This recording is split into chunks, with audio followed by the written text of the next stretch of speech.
They fully were aware of the consequences of their action too. This is something that we know from divine revelation. The angels were tested. They fully understood the consequences of their action, and yet they chose against God anyway. That's what makes them irredeemable. Because they were fully aware of what they were doing and of the consequence of their action, and yet they fully chose it anyway. Okay? Adam and Eve didn't have that. They were not fully cognizant of the ramifications of their actions, which is why God showed pity, mercy, and has redeemed them. Were angels created? Were angels created? Yes. Oh, yeah. God created the angels. Of course he did. There's nothing that God did not create. Okay, he didn't take human beings and make them angels. Oh, no. He created the angels. Yes, angels are angels, humans are humans. Glad you brought that up. When we die, we don't turn into angels. I've heard little kids talk about that. I've heard some adults believe that. No. Angels are a separate species than humans. So we don't get wings? No wings. You get horns. And the truth be told, not all angels have wings. Okay? Angels are a separate entity, separate from humans. They have a spirit body, if you will, a spiritual body. We have a physical body. We are the embodiment of both matter and spirit together. That's what makes us uniquely human. We're both body and soul. Angels are simply spirits. They're just spirits. They don't have a physical body like us. They never had. Do they have gender? No. They appear mostly as men in the Bible. That's why I asked. Yeah. They appear that way, but they are not embodied gender. Much like God has no gender. Okay? God doesn't have a gender either. He reveals himself to us as Father, but he himself has no gender. Right? That's different. Angels appear, they can appear like women too. It's just in the scriptures, they tend to appear more as men. Like when the women came to the tomb, they said they found two men in the tomb, dressed in white. Are there little angels like children? Oh, that's seraphim. I read somewhere that they were all male or appeared as males. Not as children, cherubim, little. Right, no. Yeah, the little chubby baby kind of angels. No. So where did that come from? Yeah, fanciful Valentine's Day cards. Yeah, no. They were mostly appeared as men. Appeared, yes. I like that. And they do have wings. But the 9 levels of angels. Yes, Thomas Aquinas was the one who described the angels as having 9 choirs. And they are designated in 3 different areas. What's the matter? There's 9 levels there, but it's not like the 3 uppermost levels of angels, seraphim, cherubim, and thrones, their duty is to serve the governance, they serve God and the governance of heaven itself. The other 3 levels, the virtues, the dominions, and the powers. Powers, virtues, and dominions, or dominations, depending on your translation, govern the universe, the cosmos, and so forth. The last 3 levels of angels, the principalities, the archangels, and angels, are in charge of human affairs. So the principalities are the superpowers. They're like the governors, and the others are underneath them. mayors. Okay, mayors, yeah. And God has everything covered with angels, from individual people to cities, countries, etc. But one angel can destroy the world if God allows. Oh, of course, they're very powerful beings, but they are completely devoted to God and do not do anything for what His will is, period. Absolutely, and without question or hesitation. If we encounter one of these beings, we almost always are encountering an angel, which is the lowest level, because they're the ones that interact with us the most. So you hear touched by an angel, or someone was saved from a burning building by a mysterious person and it was an angel. That was just that. It's one of these lower levels. We have never experienced a seraph or a cherubim or a throne. Those are up in heaven, and they are primarily there to service and glorify God. That's their job. That's what they do. If we encounter an angel, it's one of those kinds. Manolo. So Paul mentioned in the scripture, he says, you're going to transform many with a new body when we die, or heaven. So what does that mean, a new body? So we're going to, like you were saying, I'm not talking about the angels. No. I agree with you. But When we die, our spirit or our soul leaves our body. That goes to God. I see that's And it waits in heaven until the last day. When Jesus comes back, He will raise the dead, and at that moment our spirit will reunite with our body and stay that way forever. We say this in our creed every Sunday. I believe in the resurrection of the dead and the life in the world to come. This has not happened yet. It won't happen until Jesus comes back again. Final judgment. We read that, in the prayers. Remember the opening prayers? We have the hope of the resurrection. At one time, we will be reunited to our bodies. Until then, we are disembodied spirits in heaven. Meaning that we're a spirit without a body. So we're not fully human. Now we are fully human. You realize that. Because we're body and soul. But what's the problem? Say the body will die. The body will die. And what happens when that happens? The soul It separates. That was never supposed to be. Death was never a part of God's ideal. Death was the result of sin. What is death? The separation of the soul from the body, this ripping apart of God's creation. God created us to be body and soul. What did sin do? Create a corpse and a ghost. That was never what a human was supposed to be.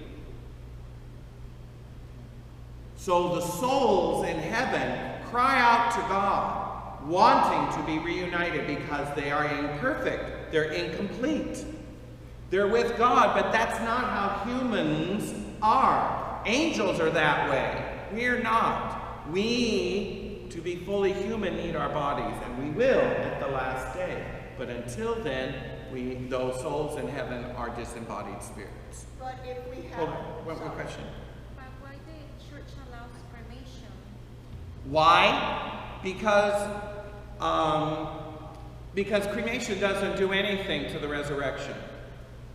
But what about the body? Body is turned into ash. If you leave it in the ground, it'll eventually decay and turn into worm food. What's the difference? But with None. incorruptibles. Okay? So, yes, there are certain things that are in a state of slow decay. But, for the most part, most of us are going to die and turn into worm food at the end. We're going to be pushing up daisies. Our bodies will disintegrate. What happens to those people when they come back? Do you think God can't raise that from the dead? He can. No, of course He can. This is why the early Romans burned Christians at the stake, because of the belief of the resurrection. This is also why they threw them to the lions.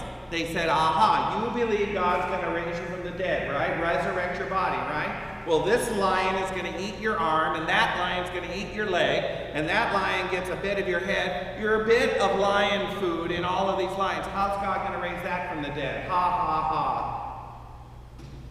Same thing with burning them. There are a bunch of ashes. You know what they used to do? They used to take the ashes and just throw them all over. They'd say, and then mock God and say, let God raise that from the dead. Ha, ha, ha. That's what they used to do. Because, see, the early Romans believed, like the Greeks, that the body is nothing. The spirit was everything. And so they wanted to liberate the soul from the body. Okay? So the early Christians thought that that was improper, but it was not, that doesn't affect God. You see what I mean? Now, nowadays, since we don't have that kind of persecution, it is more proper to bury the body in a respectable manner without destroying it. Why? Because the body was what you used to receive the Eucharist. It became a temple for God's Spirit while it was here on the earth. So you treat it with its respect. But the church permits cremation unless you have this belief that says, I don't believe in the resurrection. So cremate me and throw me over the ocean. And yeah, ha, God can't raise that from the dead. Right? No. See, you misunderstand the power of God if you think that way. God, brace yourself, everyone. Hold on. God can do anything. Amen. Okay? So man may think that he is thwarting God's plans by cremating Christians or feeding them to the lions. And you know what God's going to do? Laugh at them all, because he can raise anything from the dead. Right? Right. So then, there you are. But it is proper to treat the body with respect, because it is the element, it is the vehicle by which we receive the Holy Eucharist. So you treat it with a level of respect. Okay? That's why we give proper Christian burial the way we do. Okay?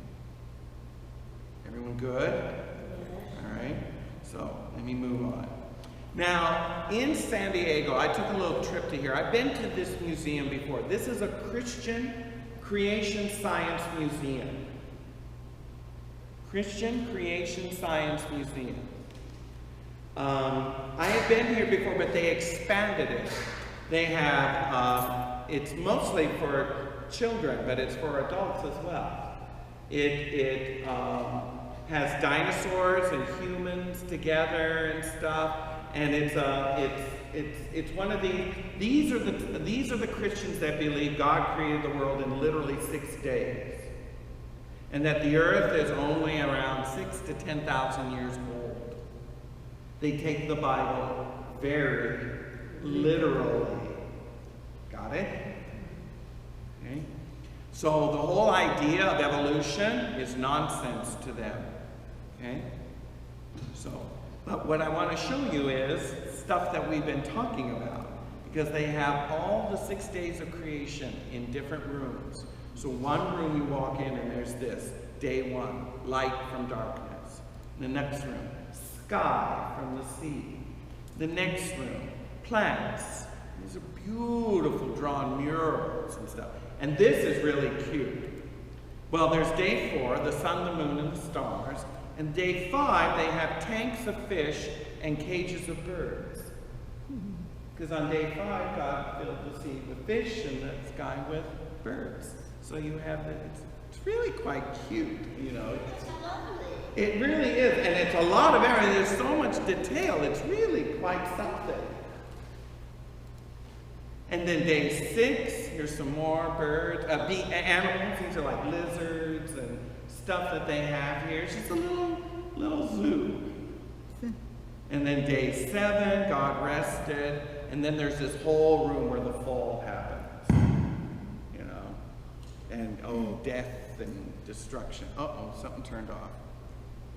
Oh, I wonder if the power's up. Oh, just like that. Oh, I guess so. Yeah, it looks like the power's out. Battery gone. All right. All right. There's a microphone. Now, this is something I'm going to bring back when we start, whenever we get to Noah. That's really has always fascinated me, even as an evangelical. This is a scale model of Noah's Ark as portrayed in the Bible. And as you see here, this is a school bus. Huge. This is a train. And a car. As a sense of comparison, if you were to build the ark as it's described in the Bible, this is roughly as big as it would be in relationship to these modern inventions. It was a huge boat, huge. And this just shows the inside of it. It had 3 layers. And this, by the way, is a woolly mammoth. This is an elephant. So that gives you an idea of how huge this boat is. They were high tech. Yeah, huge. This is an enormous ship we're talking about. Enormous.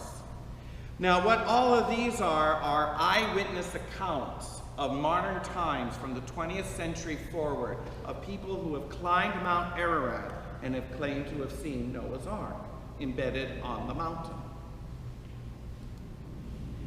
One of the other things that they had in here, which was a new addition, was that they had a complete life-size replica of the tabernacle. So this is the middle court. This is the altar of incense. This is the Holy of Holies replicated. So these are the 2 cherubim over the ark, and inside here are the 10 commandments. The staff of Aaron right here that budded, the pot of manna, and the first 5 books of the Bible that Moses wrote. They were put in the Ark of the Covenant after Moses died. Okay? Yes? Can I give you a instruction? Oh, go for it. What else is new? So, you're talking about the Ark of the Ark, Noah's Ark. Noah's Ark, yes. What is the Catholic explanation regarding the Nephilim? Oh, that.